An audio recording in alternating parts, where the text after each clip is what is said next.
Penele di Surabaya didirikan pada tahun 1814 dan dikenal sebagai salah satu pemakaman Eropa tertua di Indonesia. Pada masa kolonial, kompleks makam ini diperuntukkan bagi warga Belanda serta orang-orang Eropa yang menetap di Surabaya. Seiring berjalannya waktu, Penela juga menjadi tempat peristirahatan terakhir bagi sejumlah tokoh penting. Di antaranya terdapat pejabat-pejabat Belanda. Karena nilai sejarahnya yang tinggi, makam ini menjadi saksi bisu kehidupan kolonial dan pergerakan bangsa di Surabaya. 10 detik. Oke, jadi kita sekarang berada di makam Belanda, di mana pejabat-pejabat penting di sini dikubur pada masa kolonialnya. India Belanda. Jadi yang dikubur di sini tuh para pejabat masa kolonial Belanda, India Belanda ya. Jadi ini makamnya. Rek.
Jadi ini makam salah satu orang penting yang ada di Belanda.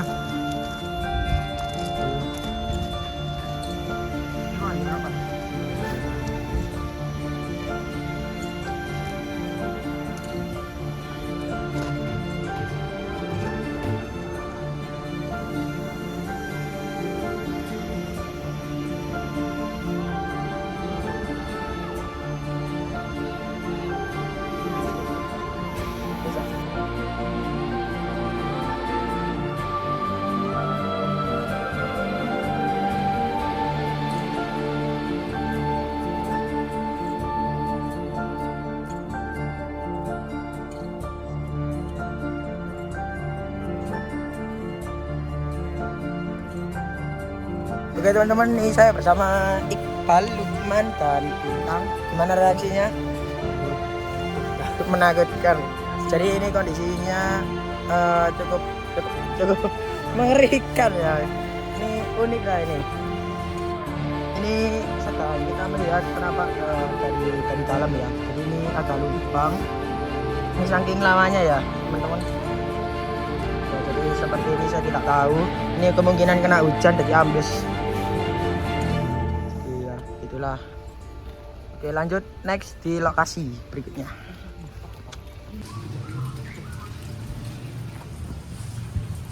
Ini kita menuju di kelahiran Soekarno. Di pertahanan loh berarti. Kiri. Yo, iya. Jadi kita sekarang mau menuju ke tempat kelahiran Soekarno di Jalan Pandean 4 nomor 40 guys. Halo.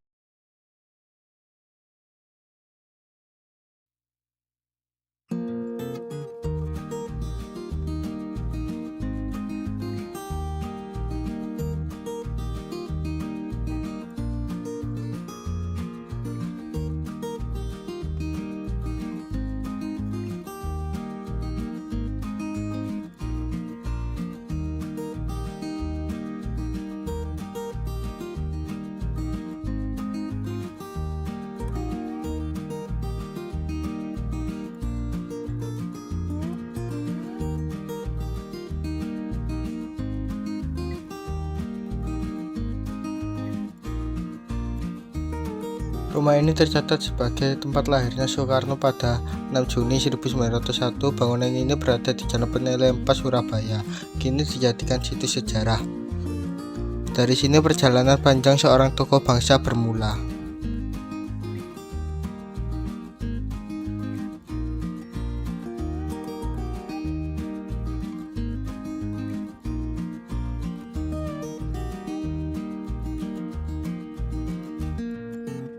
teman-teman nih kita lagi di lokasi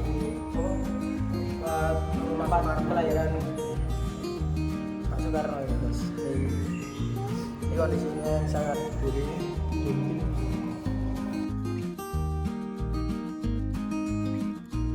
Ini adalah foto Soekarno kecil. Awalnya diberi nama Kusno Sosodiarjo karena sering sakit diganti nama menjadi Soekarno.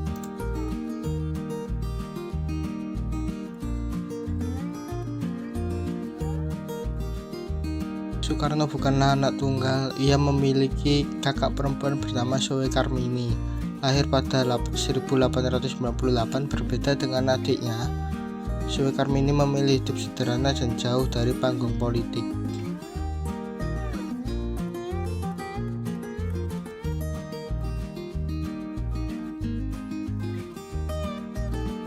Soekarno tumbuh sebagai anak kedua dari pasangan Raden Soe Karmi dan Indah Ayu Nyoman Rai.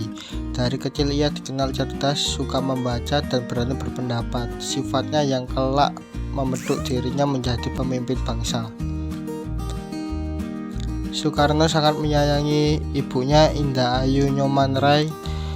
Dari seorang ibu ia mewarisi jiwa lembut dan kepekaan yang kelak mempengaruhi cara ia memimpin negaranya.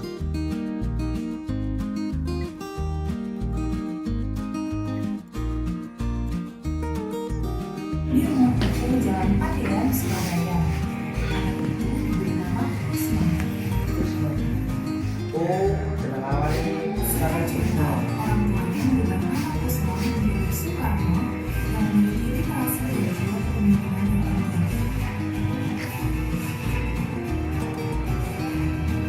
Jiwa kepemimpinan itu yang mendorong Soekarno aktif dalam memperjuangkan kemerdekaan bangsa Indonesia hingga menjadi kebanggaan bangsa Indonesia.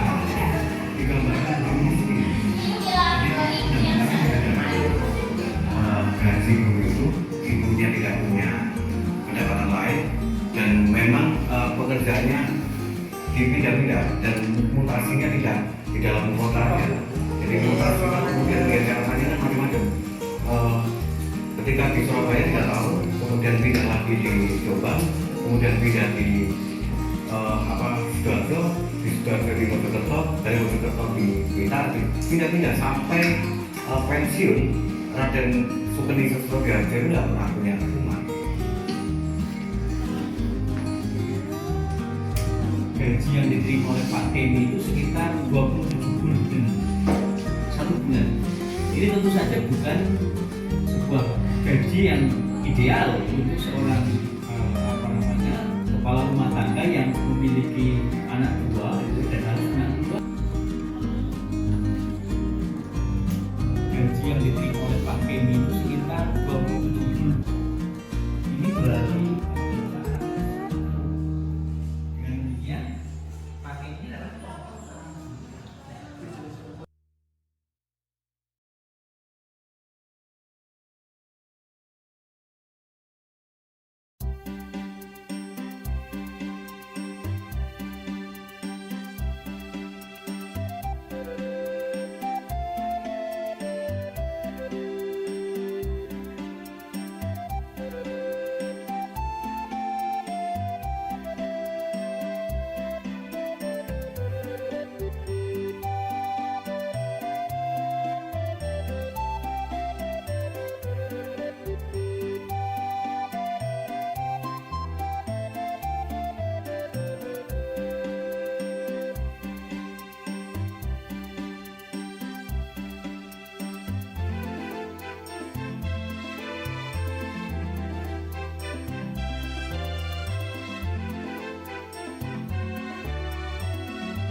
Jadi ini adalah lokasi di Sumur Jobong ini, teman-teman bisa dilihat. Jadi inilah kondisinya ya,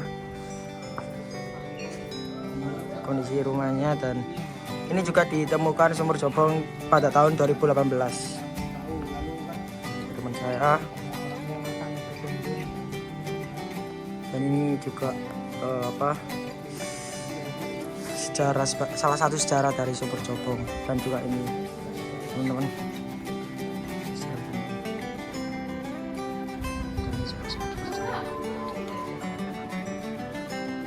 ini proses terbukanya Sumur Jobong teman-teman sama rekan-rekan saya. Ini jadi dibuka.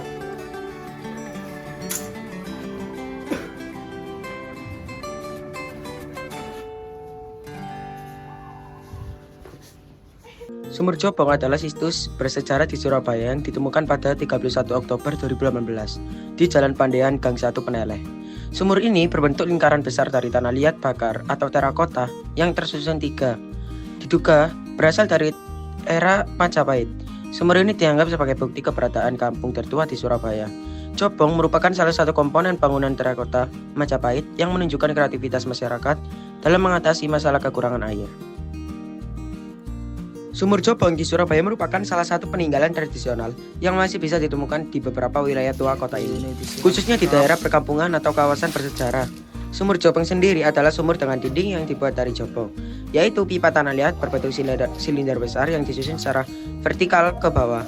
Di Surabaya, sumur jobong dulunya banyak digunakan masyarakat sebagai sumber air bersih, karena tanah liat dari jobong mampu menyaring kotoran, sehingga air tetap jernih dan layak digunakan.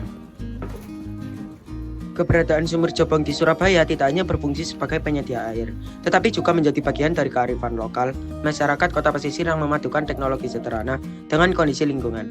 Saat ini, meskipun banyak yang sudah beralih ke sumber bor dan air PDAM, beberapa sumur jobong masih bertahan di Surabaya sebagai warisan budaya sekaligus bukti secara cara hidup masyarakat tempo dulu dalam mengelola sumber air secara alami.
Museum Hos Cokroaminoto dulunya merupakan rumah tinggal tokoh pergerakan nasional Haji Umar Said Cokroaminoto, pendiri Syarikat Islam. Bangunan bersejarah ini terletak di Jalan Peneleh 7 nomor 29 hingga 31 Surabaya.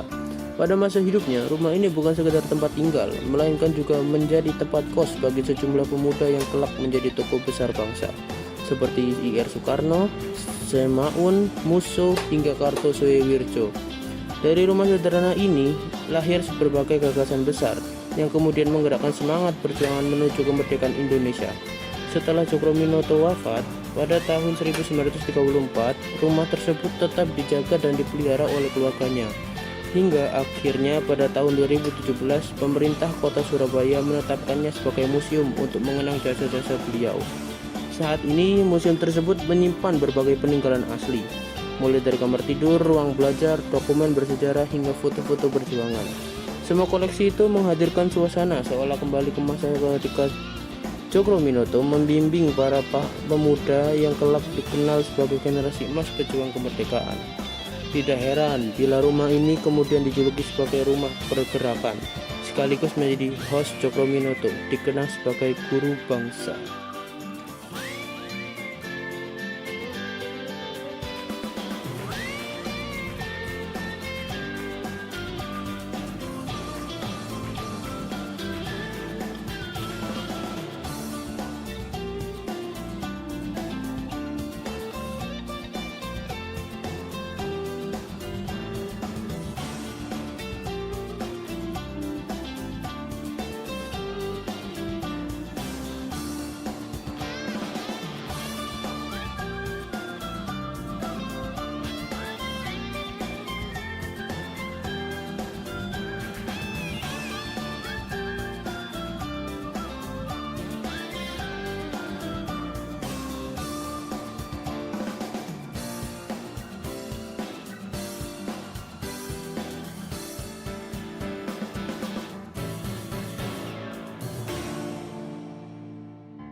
Kita menuju di kamar kos Ir Soekarno.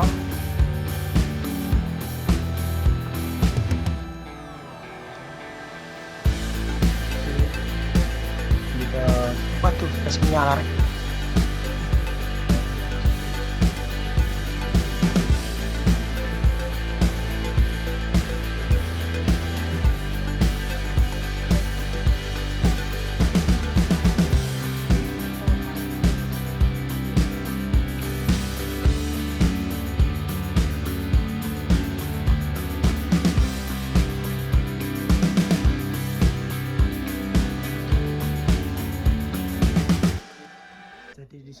bintang kesusahan turun guys.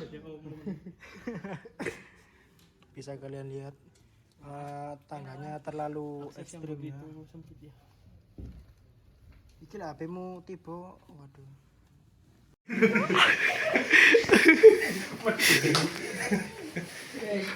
Tapi kita terlalu Curam. iyo, Pak. Iki lho kurang mrene betok. Ayo, ngawur.